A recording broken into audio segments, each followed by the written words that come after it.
Assalamualaikum dan selamat sejahtera. Tahniah kerana berjaya menghadiri sesi open lecture pada hari ini. Hari ini kita akan buat ulang kaji tentang tajuk matter. Tajuk matter adalah tajuk yang pertama dalam semester 1. Okey, untuk topik matter, kamu sepatutnya telah menguasai subtopik yang pertama iaitu atom dan molekul, di mana dalam atom dan molekul kamu mesti menguasai kemahiran untuk menulis isotopic notation dan interpret mass of spectrum. Okay. Subtopik yang kedua dalam topik matter adalah mole concept, di mana dalam mole concept lebih kepada calculation, iaitu calculate empirical formula, molecular formula, calculate concentration dalam unit molarity, molality, mole fraction, percentage by mass dan percentage by volume.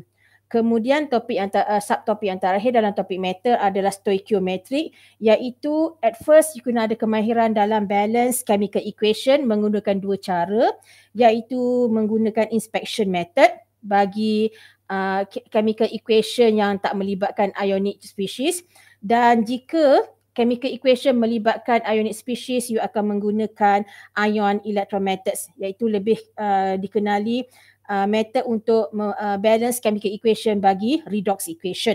Di samping itu, kamu juga mesti menguasai calculation dalam determine the limiting reactant dan percentage, iaitu kita panggil stoichiometric calculation.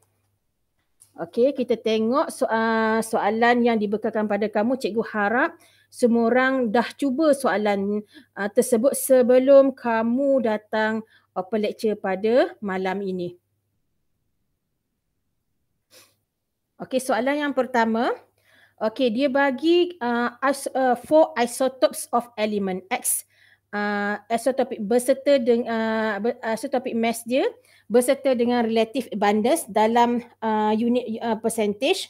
So arahan soalan adalah calculate the relative atomic mass of X, kemudian kena identify element X.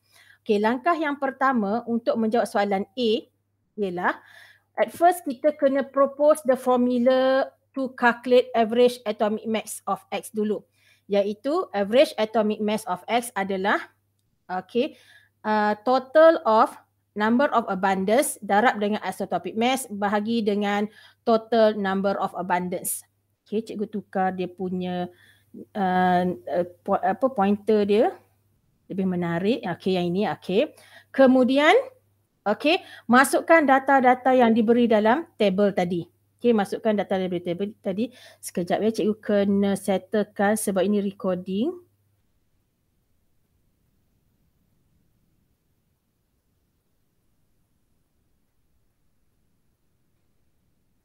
Okey, kita balik kepada slide presentation kita.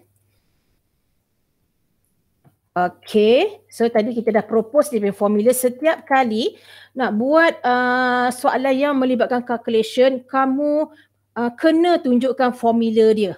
Okey, then buat insertion. Okey, then insertion ini kalau kamu tengok mestilah dia punya isotopic mass dia berpadanan dengan percentage abundance dia. Okey, then kamu bahagikan total of isotopic mass darab abundance bahagi dengan total abundance. Okey, dan kamu akan dapat jawapan dia 65.42. Ini ada unit sebab average atomic mass. Student, walaupun dia bagi percentage abundance tadi, patutnya total kat sini 100 kan. You kena berhati-hati. Even though kita rasa macam kalau percentage, kalau mestilah dalam bentuk, mestilah dia punya total dia 100. Tetapi kalau you kira dia adalah closer to 100. Dia bukan 100 membawah ni. Dia adalah 99.4. So, you jangan terpedaya dengan data yang dia bagi. Walaupun dalam bentuk peratus, you assume, mesti total dia 100 kan. So, jangan. Okay, tetap kena kira. Walaupun dia bagi sini 49 tambah dengan 51. Kalau sikit congaknya mestilah 100 kan. Tapi tetap juga kamu kena kira kod lah macam inilah. Sekarang ni total bawah ni bukan 100 tau. Kalau kamu kira balik total bawah ni tak sama dengan 100. Jadi kamu kena perform complete calculation. So jawapan kamu adalah 65.45 U. Ini adalah unit untuk average atomic mass. So untuk presentation of answer ini, pada answer average atomic mass kamu deserve for 1 mark. Kemudian soalan nak relative atomic mass. So formula relative atomic mass adalah average atomic mass of atom X. Jangan tulis average atomic mass of atom saja. Tak nak, kita kena spesifik.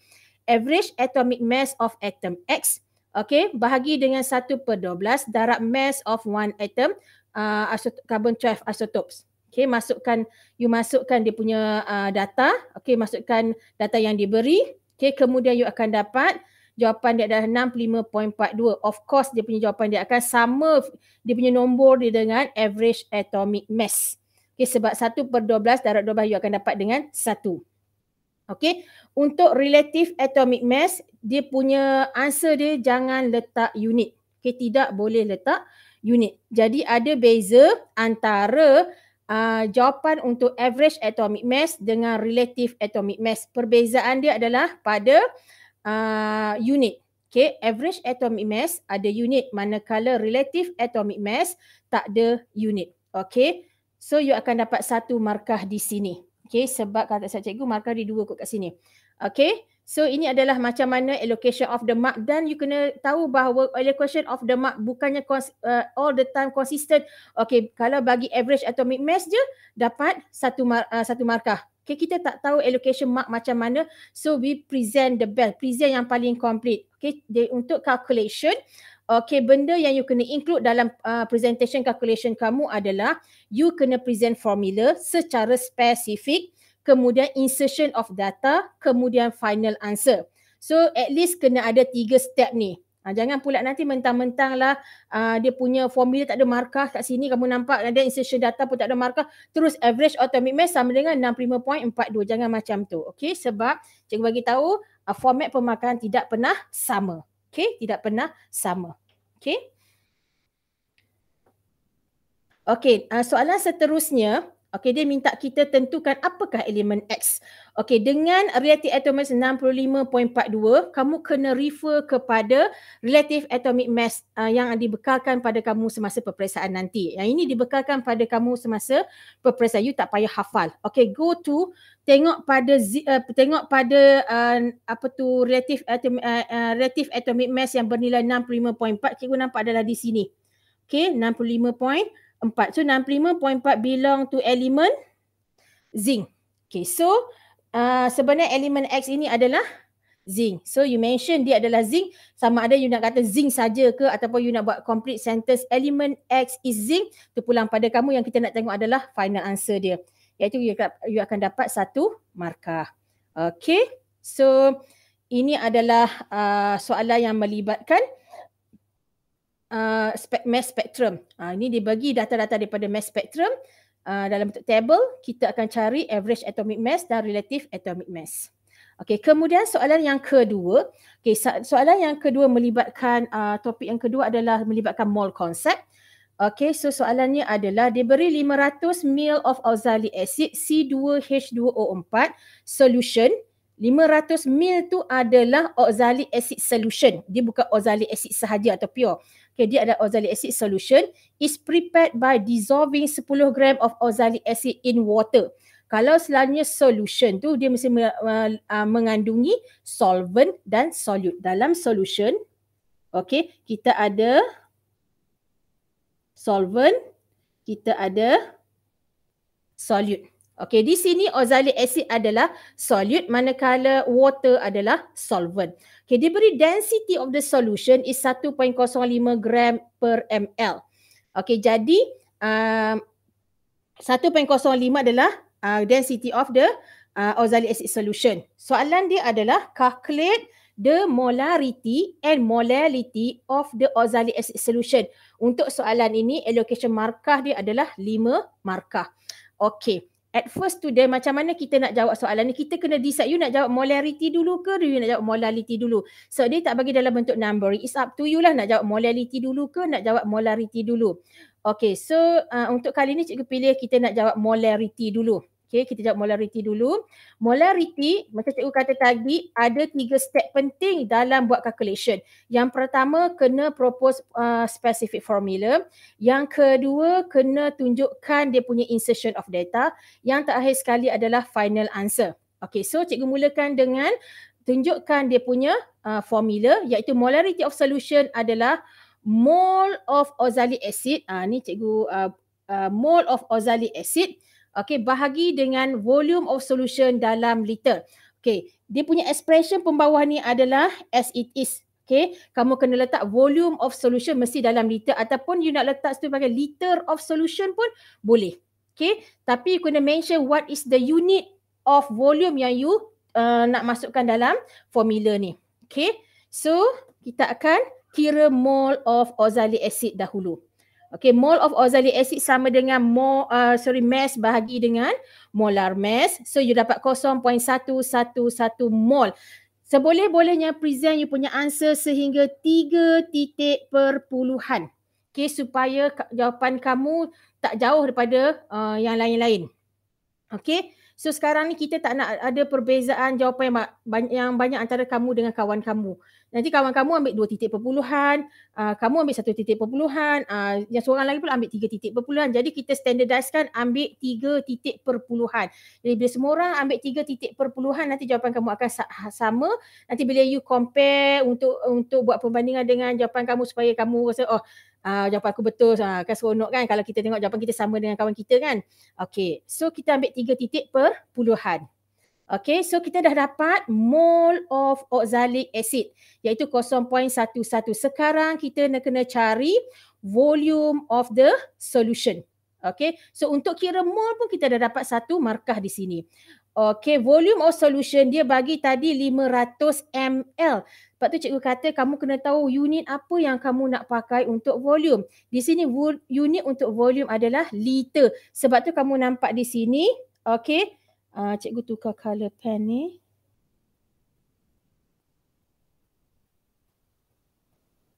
Okey, sini 500 bahagi dengan 1000 sebab kita nak tukarkan unit solution yang diberi tadi kepada unit volume liter. Okey, so bila you perform calculation, you dapati molarity of the solution is 0.222 mol per liter ataupun okey, nak tukar balik.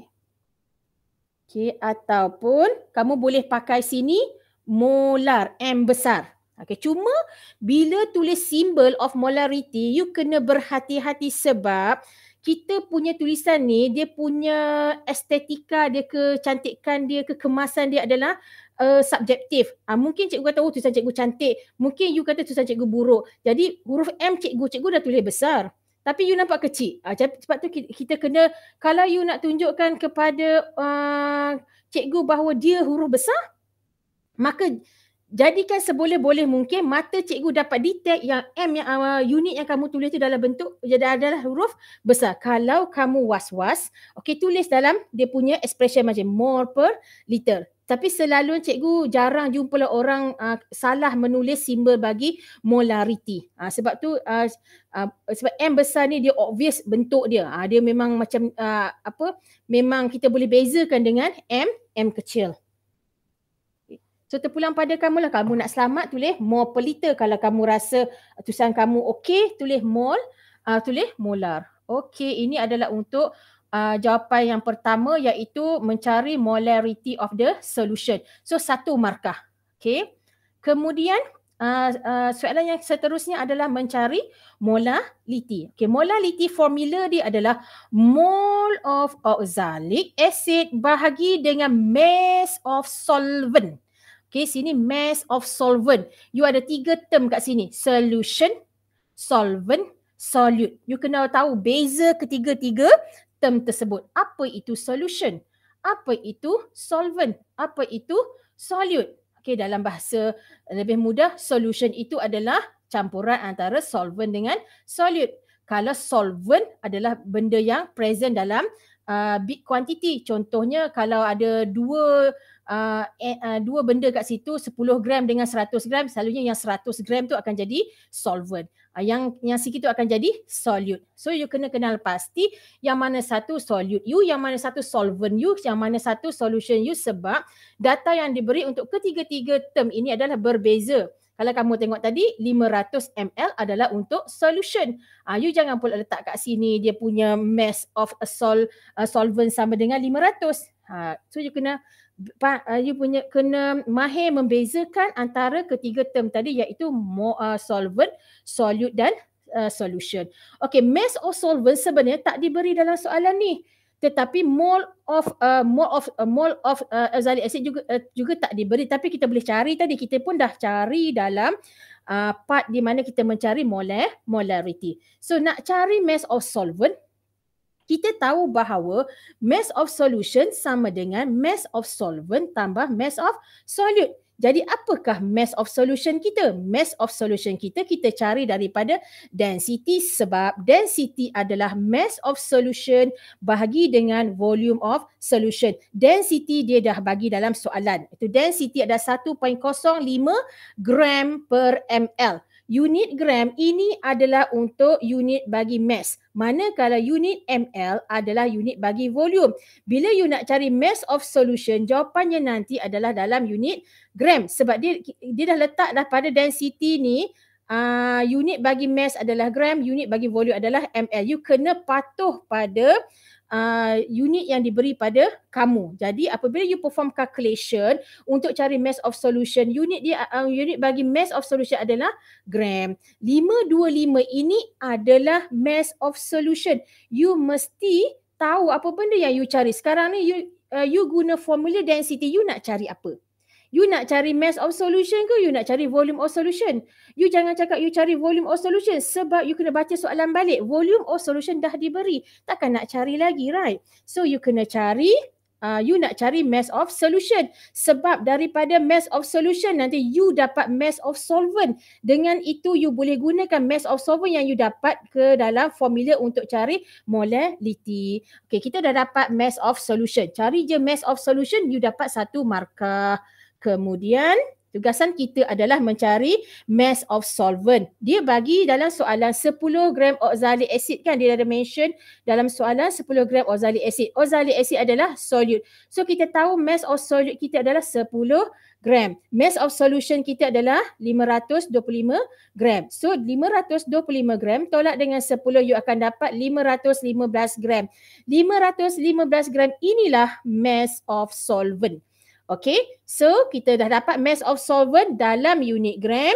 Kita masukkan dalam formula insertion kepada formula molarity. You kena berhati-hati sebab unit bagi mass of solvent yang digunakan dalam molarity adalah kilogram. Sedangkan yang you cari adalah gram. Ini selalu nampak macam alah cikgu kita orang tahulah nak convert gram ke kilogram. Ya betul kamu tahu, tetapi itulah dalam belajar ada satu aspek yang kita cuba dia punya error dalam belajar ni kita panggil cuai. Okey, kalau buat eksperimen kimia kan you ada error, you ada precaution. Okey, error dalam belajar ni adalah cuai. Okey, apa precaution dia? Kena berhati-hati. Okey, so mole of oxalic acid kita dah dapat pada previous question, kita masukkan. Okey, sorry. Okay, so 0.11.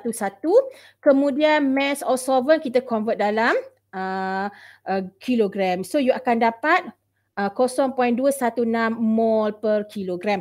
Ataupun you boleh letak molar. Ataupun simbol dia adalah molar. Ataupun cikgu lebih suka you tulis perkataan molal. Okay, sebab nampak tak cikgu punya M tu? Tadi M yang molarity tu nak sama je macam M yang molarity ni kan. Cuma saiz dia cikgu nampaklah macam cikgu tulis kecil. Mungkin mata kamu cikgu sama je. Tak berbeza. Itulah yang terjadi pada kami pensyarah. Kadang-kadang you dah tulis besar. Tapi cikgu nampak kecil. Jadi nak lebih selamat untuk molarity ni tulis penuh dia punya unit. Molal. Senang. Untuk molarity tadi pun boleh. Kalau kamu nak tulis M-O-L-A-R. Molar. Okay. Okay. So untuk kira mass of solvent dapat lagi 1 markah. Kemudian untuk kira molality of solution dapat lagi 1 markah. Okey student kat sini kalau you perasan cikgu bila jawapan cikgu dalam titik perpuluhan, cikgu akan present dalam 3 decimal places. So kita buat perjanjian lah. Anytime bila nak perform calculation dalam bila nak selesaikan masalah ni, kita guna 3 titik perpuluhan. Kan bila kita tengok dalam calculator kan banyak nombor kan. So kamu nak ambil berapa perpuluhan? Ambil 3 titik perpuluhan. Okay, so nanti jawapan kamu dengan jawapan cikgu pun tak lari jauh. Bila kamu tunjukkan cikgu betul tak jawapan saya ni? Oh betul jawapan kamu. So kamu pun seronok, cikgu pun seronok sebab tak payah nak fikir-fikir. Kamu ni ambil 2 titik perpuluhan, cikgu ambil 3 titik perpuluhan. Jadi jawapan kamu mestilah beza dengan cikgu. Jadi kita terpaksa kira baliklah, cikgu nak tengok kamu kira depan cikgu. Sebab cikgu tak boleh nak confirm lah sebab titik perpuluhan kita tak sama. Cikgu pun bukan pandai congak kalau nombor-nombor macam ni kan. Nak kena pakai calculator. So kamu tekan calculator balik. Kan dah jadi kerja dah tambah kerja pula. Okay, next. Soalan yang ketiga. Soalan yang ketiga adalah melibatkan stoikiometrik. Stoikiometrik ini adalah satu studi yang mengaitkan hubungan mol antara bahan-bahan yang terdapat dalam chemical equation. Selalunya dalam chemical equation kita ada apa? Kita ada reactant, kita ada produk. Okay, kita mungkin ada lebih pada satu reactant, kita ada mungkin lebih daripada satu produk. Okay, so kita akan menggunakan pengetahuan tentang studi tentang hubungan mol itu untuk jawab soalan question number 3. Okay, tengok soalan yang pertama. Okay, soalan yang pertama adalah in chemical reaction, 70 gram of ethane gas react with 102 gram of hydrochloric acid to produce vinyl chloride C2H3Cl. Okay, student kali ni you agak bertuah kerana setiap substance yang digunakan dalam chemical reaction ini diberi molekular formula dia. Tapi cikgu rasa kalau tidak diberi molekular formula, disebut hydrochloric acid saja, kamu boleh predict apakah molekular formula untuk hydrochloric acid sebab itu ada common. Okey, ethane pun sama. Ethane adalah alkyne yang ada 2 carbon. Okey, kemudian kalau macam vinyl chloride ni mungkin satu substance yang kamu rasa macam tak ada dengar nama ni. Tak apa tu. Itu selalunya kalau benda-benda yang baru tu kita akan bagi dia punya molekular formula lah. Okay, apa arahan soalan? Dia sudah tulis chemical equation for the above reaction. So you have to know yang mana satu reactant, yang mana satu produk. Kalau you baca daripada soalan ini, ethane react dengan hydrochloric acid produce vinyl chloride. Jadi kita dah maklum kat sini bahawa ethane dan hydrochloric acid adalah reactant. Manakala vinyl chloride adalah produk. Jadi dia ada 2 reactant dan 1 produk. Jadi pastikan reactant dia ada 2 dan produk dia ada 1. You pun tulislah dia punya molecular formula of produk dengan reactant dulu. So you balance kan. Okay, yang ini kalau you tengok you punya substance dalam equation kamu adalah dalam bentuk neutral compound. Tak ada yang bentuk ionic, tak ada bentuk ion. Jadi kita akan balance menggunakan inspection method. Cuba jaya. Okay, dia nampak sini ada 2 carbon. Sini ada 2 carbon. Okay, selamat carbon. Ini ada 1 Cl. Ini ada 1 Cl. Selamat. Okey, dia ada 2 hidrogen, sini ada 1 hidrogen, total hidrogen pada sebelah reactant 3 dan dia ada 3 reactant. Oh, senang hidup kamu. Okey, nampak? Okey, so kita tak payah tambah apa-apa nombor di depan substance ni ataupun compound ni sebab the molecular formula sendiri sudah memberikan balance chemical equation. Dan satu cikgu nak tegur cara tulis anak panah. Okey, anak panah untuk mewakili chemical equation adalah anak panah yang ditulis macam ni. Okey, cikgu tulis sengit sikit. Nampak tak? Kepala anak panah ni jangan you insist. Sepatutnya line ni straight lah. You kena faham lah kan. Okey, tulis sampai tegak skrin macam ni. Okey, dia mesti anak panah yang macam ni. Kamu tak boleh tulis anak panah buat macam ni. Bukan salah. Sekejap ya. Cikgu tulis yang pernah cikgu jumpa lah. Sebab dia mungkin dia kreatif kot. Bidang dia bukan bidang kimia. Bidang dia bidang seni katnya. Oh, dia rajin pula pergi lorek macam ni. Okey, tak boleh. Anak panah dia mesti kosong macam tu. Dia tak boleh dilorek ataupun okey, buat macam ni. pun tak boleh. Ini anak panah yang mewakili chemical equation. So you kena berhati-hatilah. Jangan kreatif sangat. Kreatif boleh tapi kena pada tempatnya. Okay, so daripada chemical equation ini kita tengok ratio of ratio of reactant terhadap produk adalah 1:1:1. 1 mole of ethyne require 1 mole of HCl menghasilkan 1 mole of vinyl chloride. Okey, dah balance, kita proceed, dapat 1 markah lah. Of course lah, bila dah menjawab soalan, kita deserve untuk reward, itu 1 markah di sini. Okey, kemudian determine the limiting reagent. Siapa yang limiting reagent? Okey, cikgu nak bagi step lah, macam mana kita nak determine the limiting reagent. Apa langkah pertama yang kita nak buat bila soalan suruh kita cari limiting reagent? Yang pertama, kita kira dulu mole present. Okay, mole of reactant present. Okay, mole present. Maksud cikgu mole of present. Mole macam mana cakap Mole of reactant. Mole of reactant yang available, yang diberi dalam soalan. Mole present, kita panggil mole present lah. Nanti kalau cikgu cara mole of reactant present, betul juga kan? Okay, mole present lah, kita tengok apakah mole of reactant yang diberi dalam soalan. Kita pun kira lah. Okay, dari mole of ethyne yang diberi adalah 2.692. Nampak 3 titik perpuluhan. Ini langkah pertama ya. Ini langkah pertama. Kita kira mole present. Langkah seterusnya kita kira mole HCl. Mole HCl. Okey, kita dapat 2.795 mol. Okey, yang ini adalah mol present. Yang ini wajib tulis. Yang ini wajib tulis. Wajib. Okey, wajib. Ini wajib tulis supaya orang tahu mol apa yang you kira. Sebab bila determine limiting reactant ada banyak mol you kira. Sekarang mol tu mol apa? Orang confused. Katalah cikgu ni baru belajar, apa banyak sangat mol ni, cikgu tak faham. Jadi make sure bila you present answer, cikgu boleh faham. Konon-konon cikgu ni bukan ajar kimia lah, pun masih boleh faham lagi apa yang you cuba sampaikan dalam solution you. Okay, seterusnya, okay, selepas you kira mol present, okay, you buat langkah yang kedua, you cari relationship antara mole reactant. You cari, kita panggil mole equivalent relationship of reactant. Bismillahirrahmanirrahim. Mole equivalence relationship of reactant. Okay, so kita tengok reactant saja. Kita jangan cari produk. Okay, kita cari reactant. Apa hubungan reactant yang ada dalam chemical equation kamu? Okay, so from the equation 1 mol ethyne equivalence to 1 mol HCl. Okay, so kalau ada 2.692 mol, okay, ini adalah step yang kedua, kita patah balik. Okay, step yang ketiga seterusnya, lepas cari mol equivalent relationship, kita cari step yang ketiga adalah kita cari mole require pula. Okay, kalau kita ada this number of mole, sepatutnya berapa mole of second reactant yang diperlukan. Kita cari mole require.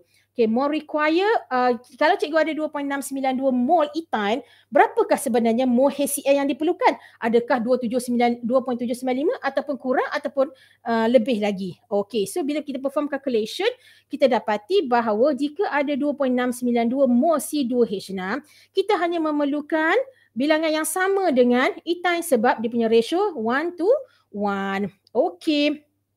Kemudian bila kita dah tahu bahawa mole HCl require ada 2.692, kita akan comparekan mole require dengan mole present. Langkah yang keempat adalah compare. Okay. Mole require dengan compare mole require dengan mole present. Okay, sekarang ni kita nak compare mole siapa? Mole HCl lah. Sebab kita cari mole require sini adalah untuk HCl. Kita tak cari pun mole require untuk ethyne. Jadi you kena compare mole require HCl dengan mole present HCl. Kena compare benda yang sama lah. You cari mole require untuk HCl. Jadi you kena compare dengan mole present HCl. Okay, siapa besar, siapa kecil. Kita kena compare lah. Okay, kita dapati mole HCl present lebih besar daripada mole HCl require. Yang you ada lebih banyak daripada yang you perlukan. Okay, yang you ada lebih banyak daripada you perlukan. Bila yang you ada lebih banyak pada yang you perlukan, so HCl ni akan jadi excess reactant. Okay, HCl adalah excess reactant. Okay.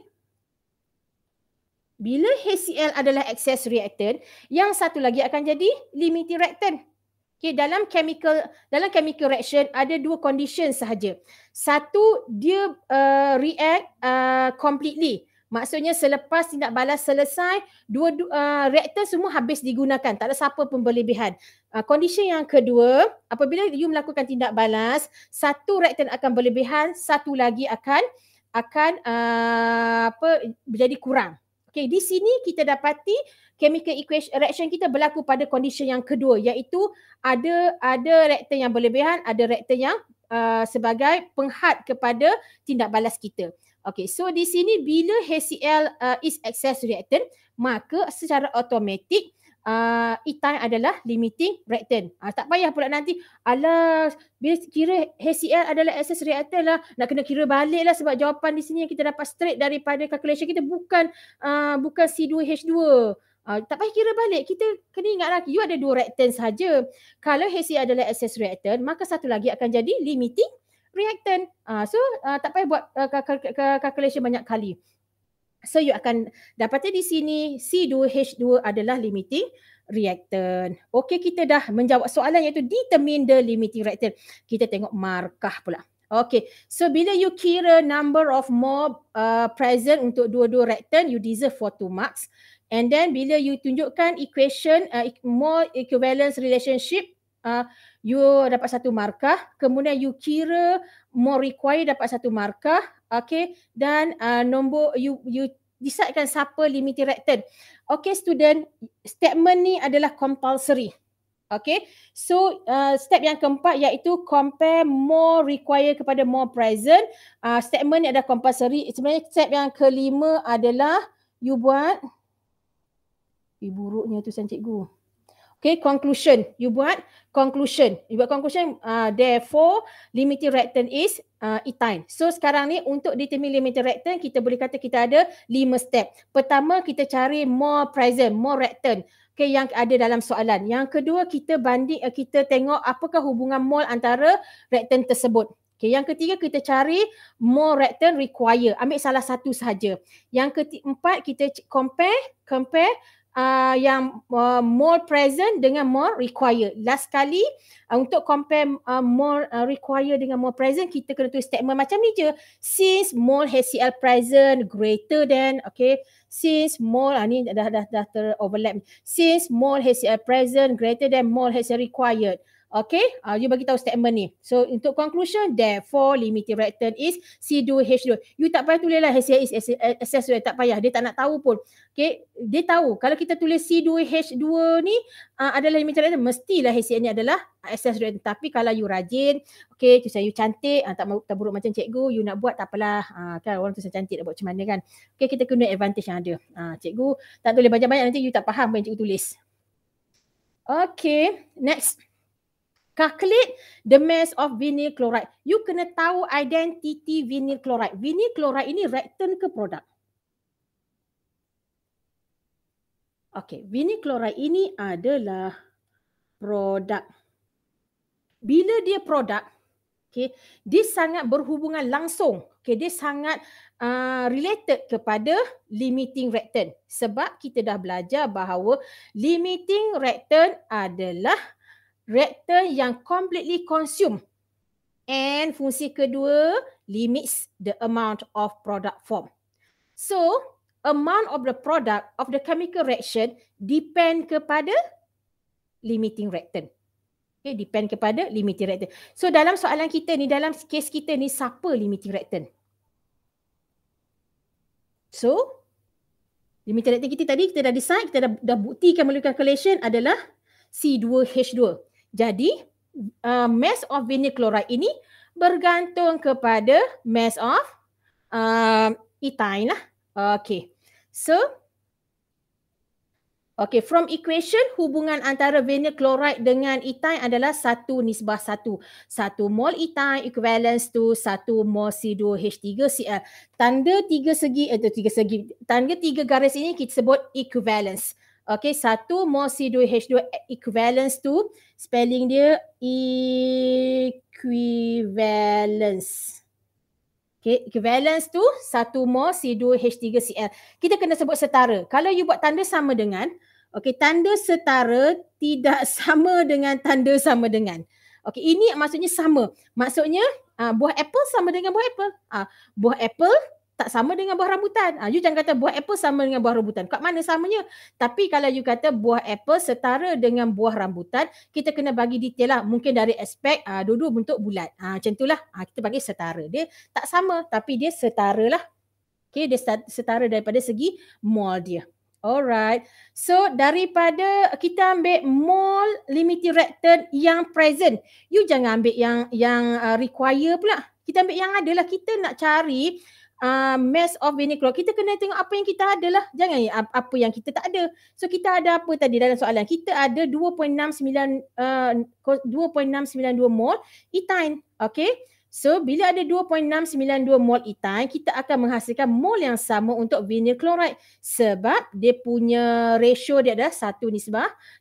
So you dapatlah mol untuk vinyl chloride 2.692 mol. Okay, cikgu insist kepada 3 titik perpuluhan. Okay, supaya jawapan kamu sama, jawapan cikgu sama, jawapan kawan sama. Jadi kita semua rasa seronok. Okay, tak adalah kita susah hati. Tekan jap kalkulator. Aku ni salah tekan kalkulator. Kamu selalu macam tu kan. Saya tak yakin lah jawapan saya cikgu sebab cikgu dapat macam ni. Saya dapat macam ni. Betul tak jawapan saya? Tengok apa titik perpuluhan. Kalau titik perpuluhan kamu tu lain pada bilangan titik perpuluhan cikgu suruh kamu tekan balik. Mungkin jawapan kamu betul. Mungkin jawapan kamu salah. Okay? So kita standardizkan, cikgu kata tadi pada awal, gunakan 3 titik perpuluhan. Okay, so nak cari mass of vinyl chloride produce, seperti biasa kita guna formula kalau mol adalah mass bahagi molar mass. Jadi kalau mass adalah mol darab molar mass. So you dapat 168.3. Okay, di sini kamu boleh guna 3 titik perpuluhan. Kalau kamu guna 3 titik perpuluhan berapa? Okay, berapa 3 titik perpuluhan? Kita kira sekejap. Okay, 2.692 darab 62.5. Dapat 168.25. So cikgu terima dua jawapan di sini atau 168.25. Di sini jangan pula cikgu, saya punya jawapan 2 titik perpuluhan, boleh tak saya tambah kosong? Tak payahlah, kita tengok dekat screen calculator kamu, itu je lah nombor yang ada. You salin balik lah, tak payahlah berusaha untuk jadikan dia 3 titik perpuluhan. Ini case jika dalam screen calculator tu ada banyak titik perpuluhan, jadi you jadikan dia 3 titik perpuluhan. Tengok pada keadaannya. Okay, so 3 titik perpuluhan you ambil jika dalam dekat screen calculator tu ada banyak titik perpuluhan. Tapi kalau itu je nombor yang ada, tulis je lah yang ada tu. Jangan pula you tambah-tambah. Cikgu saya letak kosong lah kat belakang. Tak perlulah sampai segigih itu. Okay, next. Markah dia apabila you kira mol of vinyl chloride produce dapat 1 markah. Kemudian you kira mass, you bagi jawapan mass of vinyl chloride 1 markah. Student, cikgu kata allocation of the mark bersifat subjektif. You jangan kata, okay sekarang ni mole equivalence tak ada markah. Saya malas nak tulis mole equivalent sebab dia dah lah buang masa, tak ada markah pula. Kita tak tahu macam mana allocation markah. Jadi present jawapan kamu sebaik mungkin, sekomplit mungkin. Okay, nanti you pergi ujian, nanti kalau ada katakanlah ujian lain pula masuk universiti, dulu saya kira saya tuliskan mole equivalent relationship, cikgu saya tak bagi markah pun. Sekarang prof ni pula bagi markah pula. Macam mana ni? Sekarang cikgu kata bersifat subjektif. Okay, next. Calculate the mass of excess reactant remain at the end of the reaction. Okay. So di sini bila C2H2 dah jadi limiting reactant, maka HCl akan jadi excess reactant. You tak payah tunjukkan secara calculation. Unless soalan kita proof that HCl is excess reactant, baru you tunjuk. Sekarang dia suruh cari mass of excess reactant, you just terus direct bagi HCl is excess reactant sebab kita understood kalau C2H2 dah jadi limiting reactant, of course ini akan jadi excess reactant. Okey, cara nak kira mass of excess reactant, okey, sebenarnya dia punya formula, amount of HCl remain after the reaction completed is equal to amount HCl present tolak amount of HCl required. Kita kena ingat amount tu boleh dalam bentuk mass, boleh dalam bentuk mole. Mole pun bilangan untuk substance kan. Mass pun juga dikira sebagai kuantiti lah, kuantiti untuk mole, dan mass adalah kuantiti untuk substance, chemical substance. So you boleh tulis dalam bentuk mole atau dalam bentuk mass, tak ada masalah. Okay. So ini formula dia. So kita nak tahu daripada balance equation hubungan antara mole HCl dengan mole C2H2. Nampak? Kita mulakan dengan dia punya mole equivalence relationship. Okay. Kemudian kalau kita ada 2.692, sepatutnya kita perlukan 2.692 mole juga HCl. Okay, kita ada apa? Mole present 2.792. Kita present, mole present kita buat calculation pada soalan yang first tadi 2.795. Okay, mole yang kita nak adalah 2.692. Jadi mole remain adalah 0.103 mole. Ini adalah dalam bentuk mole, you kena balik kepada soalan, dia nak mass. Okay, dia nak mass. Okay, mass. So you dapat mass, darat dengan molar mass, you dapat 3.76. Ini pun sama, tengok dekat screen calculator. Kalau you kira, you kira 0.103 darab dengan 36.5, you dapat 3.759. Okey, 3.7595. Okey, kat sini kamu akan dapat, kalau tengok pada skrin kalkulator cikgu, 3.7595 gram. So kalau you round offkan pada 3 titik perpuluhan, you akan dapat 3.76 lah. Ataupun you nak kekalkan kat depan pada 3.7595 pun boleh juga. Student, kita standardkan 3 titik perpuluhan. Okey. Katakanlah you nak lebih, kita tak galakkan terlalu banyak sangat titik perpuluhan. Contohnya ada 10 titik perpuluhan. You akan buang masa untuk menulis titik perpuluhan tersebut. Okay, tapi jangan terlalu sikit sampai dapat 3.7595, you letak 3.8. Pun kita tak galakkan juga. Ataupun cikgu 3.76 tu kita round off kan jadi nombor bulat 4. Boleh tak cikgu? Pun tak boleh. Itu totally salah. Kalau macam tu lagi salah. Okay. Sedangkan 2 titik perpuluhan ni kita consider banyak benda, boleh tak ambil 2 titik perpuluhan di sini? Okay, sebab nombornya 3.759. Kalau you round off pun akan dapat 3.76 juga. Okay. So itu adalah inilah orang kata do and don'ts apabila buat calculation dalam chemistry. Okay. So clue dia senang je, 3 titik perpuluhan. Yang selebihnya bagaimana kebijaksanaan kamu. Sebab kita tak, student matrik kan bijak-bijak belaka. Bila cikgu dah kata macam ni, dia boleh fikir, oh cikgu nak 3 titik perpuluhan. Kalau kes macam ni macam mana? Takkan nak ambil 3 titik perpuluhan juga? Macam mana? Okay. Takkan ambil 3.759? Salah, sebab nombor belakang dia 5 kan. Kita belajar dalam matematik kena bawa satu nombor ke, kita kena tambah satu nombor ke depan kan. Okay, kita dah settle yang ini. Okay, markah dia, kamu cari more remain satu markah, kamu bagi final answer satu markah. Okay student, setiap soalan final answer memang diperuntukkan markah. Final answer yang kamu present itu mesti unit betul. Okay, untuk final answer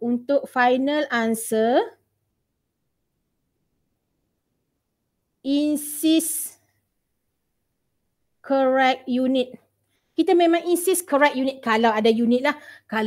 Kalau macam kita tak ada relative atomic mass, ni kita nak paksa. Macam mana kan memang tak ada unit. Okay, final answer memang insist correct unit. Kalau you dapat 3.76, tak ada unit pun salah. Kalau 3.76 kilogram pun salah. Kita tak kata, oh mungkin kamu tersilap kot nak tulis gram, tiba-tiba nak tulis kilogram, nak tulis gram, tiba-tiba tangan kamu mengkhianati kamu, tulis kilogram pun tak boleh juga. Kita akan tengok jawapan tu dalam bentuk satu set lah. Okay, correct number, correct figure berserta dengan correct unit, baru dapat satu markah. Okay, next kita pergi yang seterusnya. Okay, seterusnya ini adalah determine empirical formula daripada combustion data. Kita kan ada dua, satu daripada percentage mass, satu lagi daripada combustion data kan. Okay, compound Z is a hydrocarbon with the formula CXHY. Nama pun hydrocarbon. Kalau hydrocarbon, compound Z mesti hanya ada carbon dengan hidrogen lah. Kalau dia ada sulfur lah, nitrogen, itu bukan nama hydrocarbon. Okay, when 6.84 gram of compound is burned completely in pure oxygen, okay, 21.5 gram of carbon dioxide dan 8.87 gram of H2O are obtained. Determine the empirical formula of Z. Dia minta empirical formula of Z. So dia bagi mass of carbon dioxide dan mass of water. Apakah gunanya dia bagi mass untuk carbon dioxide dan mass water ni untuk cari empirical formula of Z yang mengandungi atom carbon dan hidrogen. Okey, daripada mass of carbon dioxide kita boleh cari mass of carbon. Okey, sebab kita tahu bahawa okey, dalam 44 gram carbon dioxide ada 12 gram carbon. So kalau kita dah tahu mass of carbon dioxide berapa, kita mesti boleh cari mass of carbon. So mass of carbon kita dapat 5.864. Okey, apa yang H2O boleh bantu? Apa yang H2O boleh bantu? Dalam 18 gram H2O, kita ada 2 gram hidrogen. Okey, so kalau ada 8.87 gram H2O, kamu akan ada 0.9856. So once you dah dapat mass of carbon, mass of hydrogen, kita proceed kaedah biasa, iaitu kita buat table. Okay, kita buat table. So kita buat table, kita letak mass of carbon dan hydrogen, kita cari mole of each atom. Okay, kemudian kita cari simplest ratio. Simplest ratio kita cari macam mana? Okay, simplest ratio kita ambil bilangan mole yang paling kecil, kita jadikan sebagai pembawah ataupun denominator. Okay, betul kan cikgu? Kalau cikgu salah cikgu kalau tak silap cikgu, pembawah ni kita panggil denominator. Yang bawah ni. Okay, denominator. Okay, kita jadikan pembawah untuk kedua-dua atom. So, okay, student, yang ni pun bergantung kepada titik perpuluhan yang ambil. Kalau di sini, daripada calculation cikgu, kalau you ambil 3 titik perpuluhan, di sini you ambil 3 titik perpuluhan, sini you akan dapat 3 titik, you ambil 3 titik perpuluhan, jawapan you tak memang sharp 2. You akan dapat 2 point, kalau tak salah 016.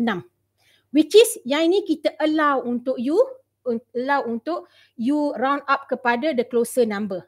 Tapi kalau jawapan kamu student 2.2 sehingga 2.8, yang ini tak boleh round up.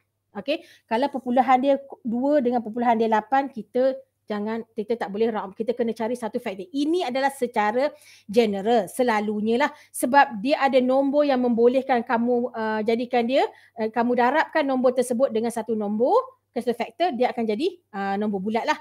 Kalau 2.1, contoh 2.1 ataupun 2.9, okey, yang ni boleh round up, dibenarkan.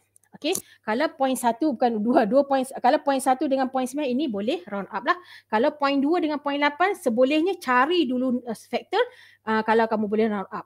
Okey, carikan dulu dengan kamu darabkan dengan satu faktor, kemudian tengok apa nombor dia, baru dibenarkan round up. Okey. Okay, so kamu dah dapat simplest ratio. Bila dapat simplest ratio, you boleh buat conclusion lah. Apakah dia punya empirical formula? Empirical formula dia adalah CH2. Okay, CH2. Okay, kemudian ni satu markah untuk cari mass of carbon. Okay, cari mass of hydrogen satu markah. Kemudian usaha untuk cari mole dengan simplest ratio ni dapat satu markah. Kalau tak silap cikgu, ini standard. Okay, ini standard code. Okay. Okay, then markah final answer, arahan soalan kan suruh cari empirical formula. You mesti dapat reward tu, iaitu satu markah kalau betul lah. Okay, arahan soalan, final answer mesti dapat markah. Dia tak ada tahu tak nak bagilah jawapan untuk final answer. Tak boleh. Dia yang suruh cari tiba-tiba tak nak bagi pula. Okay, tak boleh lah kan, tak adil lah kan. Alright. Okay, next. Dia kata, if the molar mass of zinc is 128.2 gram per mole, what is the molecular formula? Tadi empirical formula, iaitu simplest ratio. Sekarang dia cari actual formula. Betul ke dalam Z ni hanya ada dua hidrogen je? Betul ke? Okay, dia bagi dia punya molar mass. So, kita pakai formula CH2N sama dengan 128. Ini sebenarnya datang daripada N sama dengan MR empirical formula bahagi dengan molar mass. Okey, kamu boleh buat macam tu. MR untuk empirical formula, AR carbon campur AR hydrogen bagi dengan molar mass. Okey, kalau kamu tengok sama je. Okey, you akan dapat nilai N. Nilai N kamu ada 9.2. Yang ini jangan pula you darabkan dengan darab dengan faktor tertentu pula. Tadi cikgu kata kalau point dia, titik perpuluhan dia bukan 1 dan bukan 9, kena carilah satu nombor supaya tak. Yang ni dibenarkan kamu round off kan dia. Selalunya orang yang buat soalan tu bukan calang-calang orang. Dia takkan bagi benda yang di luar daripada orang kata apa, yang cikgu ajar pada kamu lah. Cuma kadang-kadang you yang salah tekan calculator. Sebab tu kalau you rasa jawapan you macam cikgu kata molecular formula tak boleh darab dengan faktor kalau dia kalau dia lebih pada 1 atau 9 kan. So molecular formula memang tak payah. Hanya untuk kalau dah 9.7 takkan saya nak round jadi 10 macam besar pula. Okay, selalunya soalan dibina oleh pensyarah-pensyarah yang bijak pandai. Dia dah fikir habis dah sebelum dia bagi kamu soalan. Kamu jangan risau. Okay, kalau ada isu masa kamu nak buat, itu adalah isu calculation kamu lah. Itu calculation kamu. Okay. Okay, so tulis jawapan final answer. Molecular formula adalah C9H18. Okay, so untuk cari nilai N dapat 1 markah. Untuk final answer dapat 1 markah. Okay, next. Okay, sekarang yang terakhir adalah untuk kemahiran balance chemical equation menggunakan menggunakan redox ion electron method. Tadi kita dah ada kemahiran balance chemical equation menggunakan inspection method kan. Okay, sekarang ni untuk soalan ni kamu tidak boleh guna inspection method sebab syarat dia, kamu nampak you punya dalam chemical equation tu ada species dalam bentuk ion. Jadi tak nak suka tak suka kamu kena guna cara ion electron method. Okay. Walaupun tak semua dia kan, at least dalam you punya chemical equation ada satu pun dah kena buat. Okay, dia tak boleh ada ion langsung baru boleh buat inspection method. Kalau ada satu kena buat ion electron method. Ini hanya satu saja yang neutral, yang lain semua ada ion. Okay, lagilah kena buat. Dan dia punya medium adalah basic solution. Okay, ingat? Okay, cara balance ion chemical equation guna ion electron methods. Okay, kalau acidic solution dia ada 2 jenis medium kan. Satu acidic solution, satu basic solution. Kalau acidic solution lega sikitlah, step ni tak banyak. Tapi kalau basic solution dia ada extra work, dia kena OT sikit. Dia ada OT sikit. Okay, balance macam acidic solution, balance macam acidic solution, cuma kena ada 2 langkah tambahan sahaja. Okay. So at first you kena asingkan kepada kepada 2 equation. Okay. 2 half equation. So dapatlah yang reduction ini. Yang dalam bentuk reduction ini untuk CrO2 minus. Okay. Manakala untuk oxidation adalah SO3 2 minus. Mesti label. Ini mesti label. Wajib label. Ini cikgu wajibkan. Wajib label. Okey, macam mana nak tahu dia reduction oxidation? Bukan pada mula-mula you splitkan kepada 2 half equation terus nak decide. No. Okey, bila you dah balancekan half equation, you dapati elektron berada di sebelah right turn, maka jadikan dia reduction. You dah balancekan second half equation, you dapati elektron berada di sebelah product, jadikan dia oxidation. Benda ni you decide dia sebagai reduction dengan oxidation setelah you completely balance the half equation. Bukan mula-mula dia ni oxidation ke reduction tak payah susah hati. Bila you balance nanti automatic sign daripada position of electron membolehkan you decide dia reduction, dia oxidation. Okay, dalam redox equation student, dia ada satu reduction, dia ada satu oxidation. Kalau dua-dua reduction bukan panggil redox equation. Kalau dua-dua oxidation pun bukan panggil redox equation.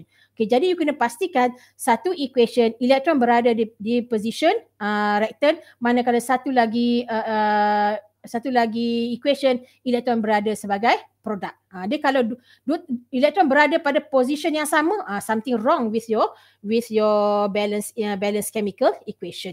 Okay student, ini bila you dah balance dia according to step yang untuk acidic solution. Okay, cikgu kata selepas you dapat dah balance in acidic solution, you kena buat langkah tambahan iaitu you kena tambah bilangan OH minus sebanyak mana bilangan H plus yang ada pada kedua-dua belah reaktan dan pada equation ini. Pada equation ini, you ada 4 H plus. Jadi you kena masukkan you kena masukkan 4 OH minus kedua-dua belah bahagian. Ini dia dah balance sampai habis dah. Okay.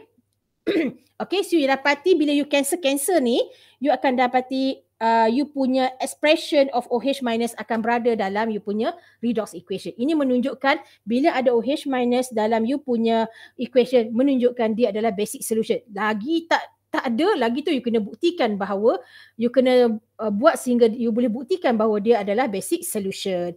Okay, markah dia